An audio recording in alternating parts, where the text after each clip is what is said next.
హైదరాబాద్ లో కన్సల్టేషన్ మరియు 3,500 రూపాయల colour Doppler test Avis hospitals లో ఉచితంగా పొందండి. నమస్తే రమ్మగారు. నమస్తే జయ. రమ్మగారు, కొన్ని భయాలు వెంటాడుతూ ఉంటాయండి. అది మనకు జరగకపోవచ్చు. ఏదన్నా విన్నామనుకోండి, అది మనకు కూడా జరుగుతుందేమో, మనకు కూడా అవుతుందేమో. మంచి అయితే సంతోషం, కానీ చెడు అంటే భయం. ఫర్ ఎగ్జాంపుల్, ఎక్కడో ఏదో యాక్సిడెంట్ అయింది, అది విన్నాం. ఆ రోడ్డు మీద మన వాళ్ళు ఎవరైనా వెళ్తున్నారనుకోండి, వాళ్ళకు కూడా అవుతుందేమో, మనమే వెళ్తున్నాం, మనకు కూడా జరుగుతుందేమో. ఎందుకు ట్రైన్ యాక్సిడెంట్స్ వింటా ఉంటాం మనం ఒక్కొక్కసారి, పట్టాలు తప్పిని అని. ట్రైన్ లో వెళ్ళాలి అంటే అది కనెక్ట్ చేసి అది మర్చిపోయేదాకా ఇది గుర్తుంటుంది.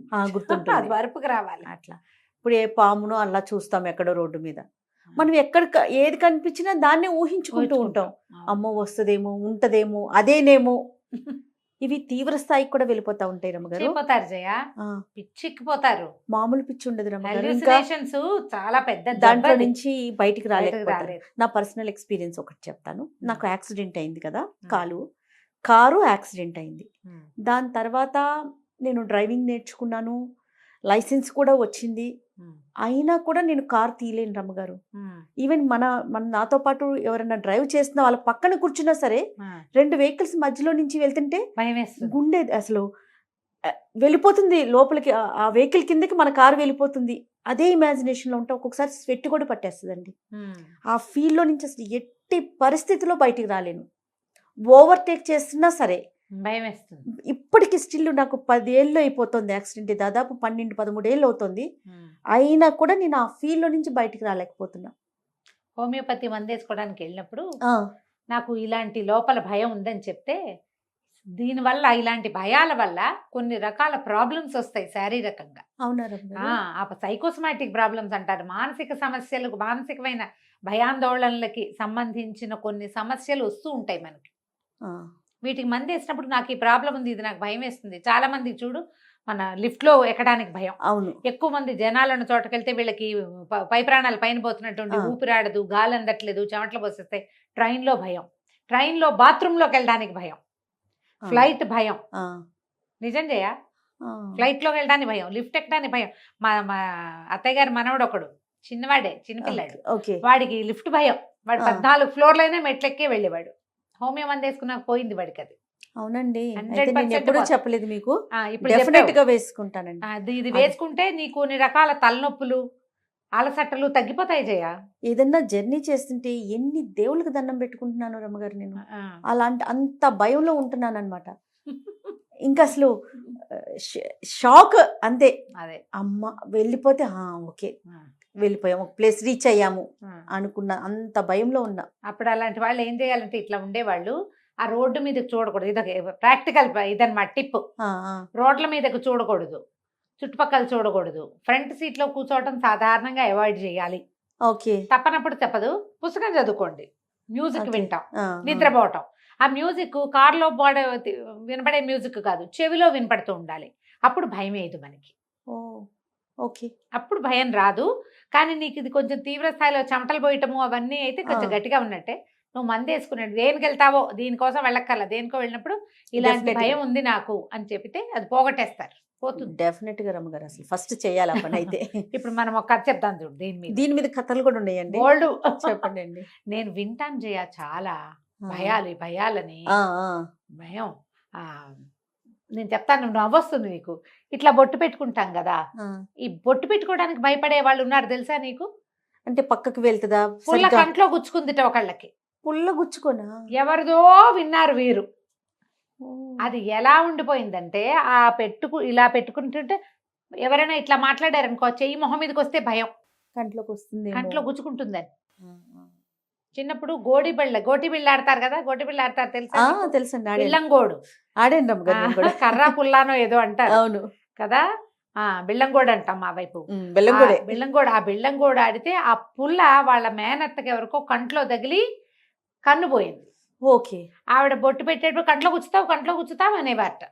ఇంకా అదే భయంగా ఆ ఒక దశలో ఎప్పుడు పోయి ఎక్కిందో మనసులోకి, ఇక అదే ఎక్కిపోయింది. మీకు ఇలాంటి భయాలు ఉంటే 90% ఇలాంటి సమస్యలకి హోమియోలో సమాధానం దొరుకుతుంది. మీ డాక్టర్తో మీకు ఎంత మంచి రిలేషన్ ఉందో చూసుకోండి. చక్కగా మాట్లాడి విషయం చెప్పాలి. ప్రశ్న సమాధానంగా కాకుండా ఇలా భయం ఉంది, భయం వేస్తుంది నాకు అనేది చెబితే తగ్గుతుంది. డెఫినెట్గా షూర్. అయితే ఈ కథ కథ చెప్పండి అండి. ఒక ఊళ్ళో గోవిందయ్య అని ఒక ఆయన ఉన్నాడు, రైతు. చక్కగా పొలం పంట ఉన్నాయి, ఇల్లు వాకిలి అన్ని పాలేళ్ళు, బాగుంది. అయితే ఈయనకి చిన్న పాముల భయం ఉండేది, కాస్త పాములు అవి అంటే భయం. అయితే ఒకనాడు ఏమైందట, ఆయన పొలం గట్టు మీద నుంచి వస్తుంటే మామూలుగానే పొలాల్లో బోళ్ళు పాములు ఉంటాయి, బురద కొయ్యలు అవి తిరుగుతూనే ఉంటాయి. అసలు పాములు ఉండాలి పొలాల్లో ఎలుకల్ని తినటానికి, పంటని ఎలుకలు పాడి చేస్తే ఆ ఎలుకల కోసం పాముల్ని పోషించేవాళ్ళు. పాములకి పొలాల్లో పుట్టలుంటే పుట్టలు తవ్వేవాళ్ళు కాదు, ఆ పుట్ట మేర వదిలిపెట్టి యువతలు వేసుకునేవాళ్ళు పంట. రెగ్యులర్గా ఓ పాము ఉంటే దానికి పాలు పోసి ప్రేమించి జాగ్రత్తగా ఉంచుకునేవాళ్ళు, పూర్వకాల పద్ధతులు కదా. అయితే ఒక సర్పం ఎదురొచ్చింది, ఒక తాచు పాము, మంచి అప్పుడే కుబుసం విడిచింది, చురుగ్గా ఉంది. ఈ మనిషి కదలిక కనపడేసరికి బుస్సుమని ఇట్లా లేచింది. ఆ లేస్తే దాని బుస్స వినపడుతోంది. ఇది ఊడాక కుబుసం విడిచాక ఆ బుస్సు బాగా వినపడుతుంది, ఈ మొహం దగ్గరికి వచ్చేస్తుంది కదా మొత్తం స్కిన్ అంతా. బుస వినపడింది, అది ఇట్లా పడగెత్తేసరికల్లా ఆయనకి కృష్ణపాదాలు కూడా కనపడ్డాయి. దాని మీద ఇట్లా రెండు ఉంటాయిగా, కృష్ణపాదాలు అంటారు వాటిని. అవి కృష్ణపాదాలు అవునో కాదో కానీ అలా చెప్తాం. ఈ బాగా విరిసిన దాని పడగ మీద ఈ కృష్ణపాదాలు, దాని ఇంత పొడుగు కోరలు, బుస, తలకాయ, అది ఇట్లా ఇట్లా ఆడించటము చూసేసాడు ఆయన. కానీ పాము ఈయన కదలకుండా బిగుసిపోయినాడు. భయం వేసేసరికి ఏమైపోతాం మనం, అదే ఫెయింట్ అయిపోతారు చాలా మంది. ఆయన అట్లా నిలుగుడ్లు పడ్డాయి, బిగుసిపోయాడు. ఈ పాము ఏమి కదలికలేకపోయేసరికి దాని దారిని అది పోయింది చర్చట్లాడుతూ. అదేం చెయ్యాల, అది కేవలం కదలికకి తల విసిరింది అంతే. ఓకే. బాగా మేఘాల మీద పొలాలు గడ్డం పెట్టి పరిగెత్తుకొచ్చేసాడు ఇంటికి భయంతో. వచ్చేసి ఇంటికి ఇల్లు చేరేసరికి చెవటలు కక్కేస్తుంటే ఈ వేళ ఏదో మంచినీళ్ళు ఇచ్చి కాసిన వేడి పాలిచ్చి ఏమైందంటే పాము కనపడింది అన్నాడు, అయిపోయింది.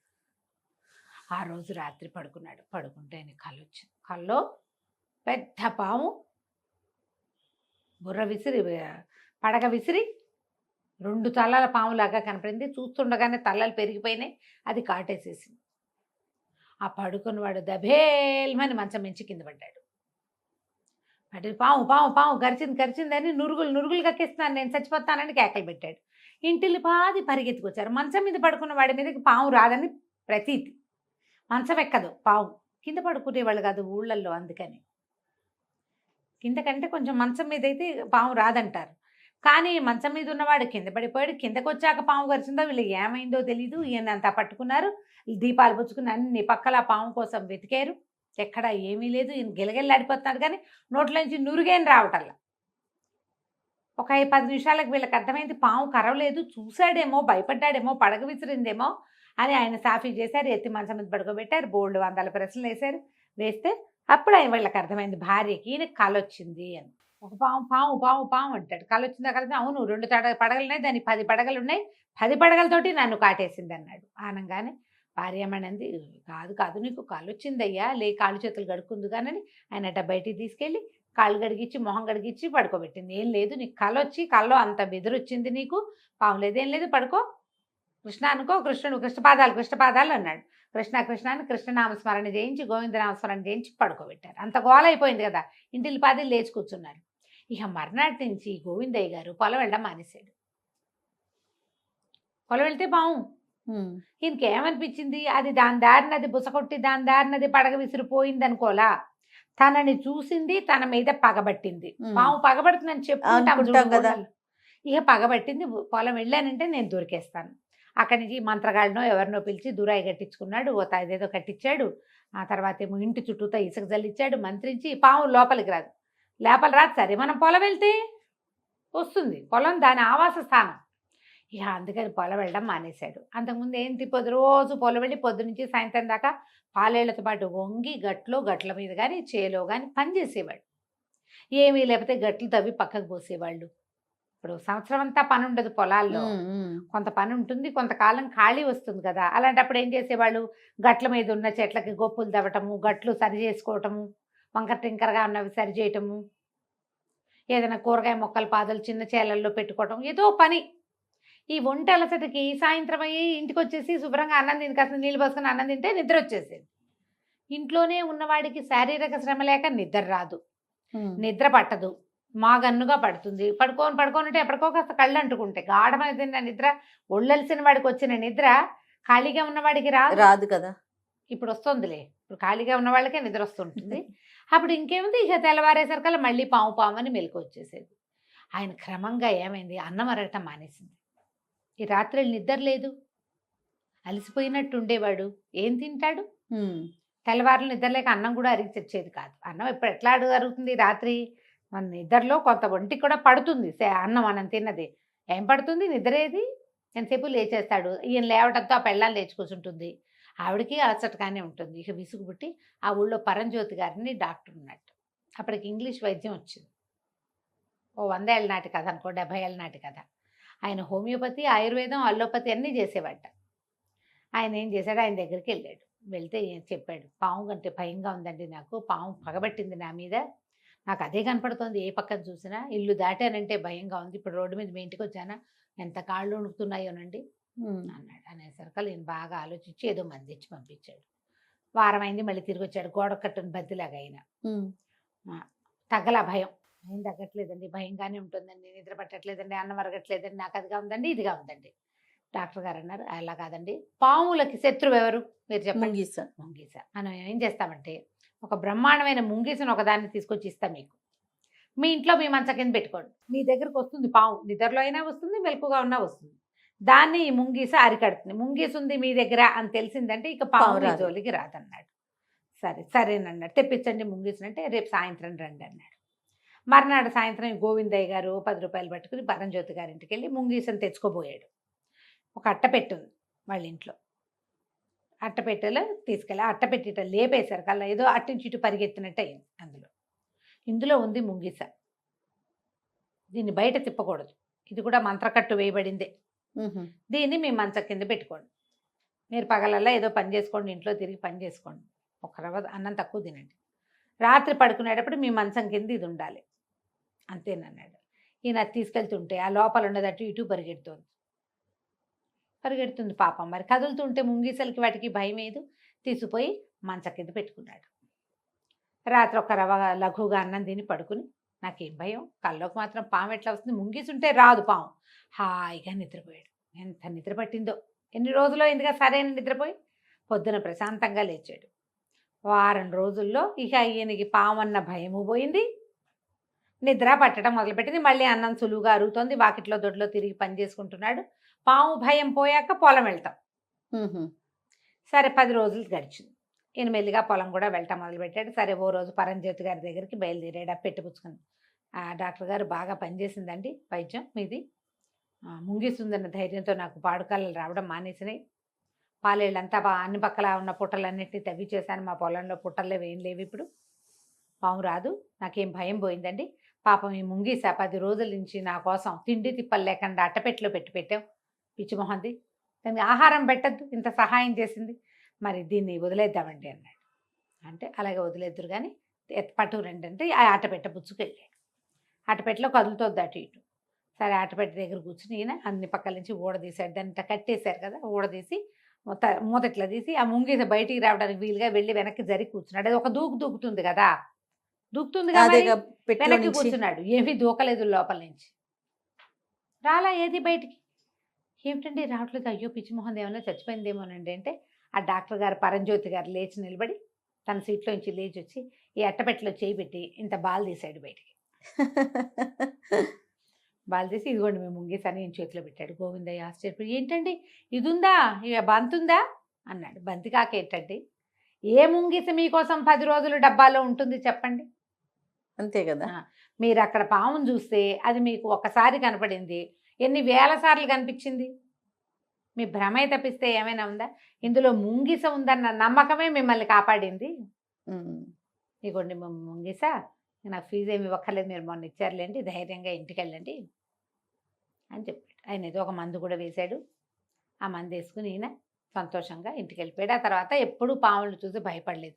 వాటి దారిన పోతాయి, మన దారిన మనం ఉంటాం కదా, కంచికి మనం ఇంటికి. భలే ఉంది రమ్మ గారు. అంతే కదా నమ్మకం. ఇంతే, ఏదైనా సరే హెల్యూసినేషన్స్, భ్రమలు అవన్నీ కూడా మన మనసు ఒక్కటి ఉంటే 100 ఊహిస్తుంది జయ. ఎస్. మనసుకి ఊహలు నేర్పకూడదు. కొన్నిటికి ఊహలకి రెక్కలు వస్తాయి, భయాలకి రెక్కలు వస్తాయి. ఎట్లా అమ్మో మనం ప్రమాదం కదా. ఊహించాలి. ఓ చిన్న మొగ్గు ఉంది, అది రేపొద్దున పువ్వు అయితే ఎంత బాగుంటుంది, అవన్నీ నువ్వు ఊహించుకో. మా అబ్బాయి రేపొద్దున కలెక్టర్ అయిపోతే నా జీవితం ఊహించుకో. మా వాడు దొంగ అయితే అని ఊహించుకోకూడదు, ఎస్. ఊహించకూడదు. ఓ పావు నన్ను గుడితే, నన్ను నేను చచ్చిపోతే మా ఇంట్లో వాళ్ళు ఏమవుతారు, అవన్నీ ఊహించకూడదు. ఊహలే అవన్నీ నిన్నేం చేసే చివరికి భయపెడతాయి. అవును. ఈ రోజువారీ జీవితం సజావుగా వెళ్ళాలా, దాన్ని వెళ్ళనివ్వరు కదా, వెళ్ళనివ్వవు ఈ భయాలు. అవును అవును. అందుకని భయాలకి రెక్కలు ఇవ్వకూడదు. ఎస్. చాలా బాగుంది రమ్మగారు. నమస్తే. నమస్తే.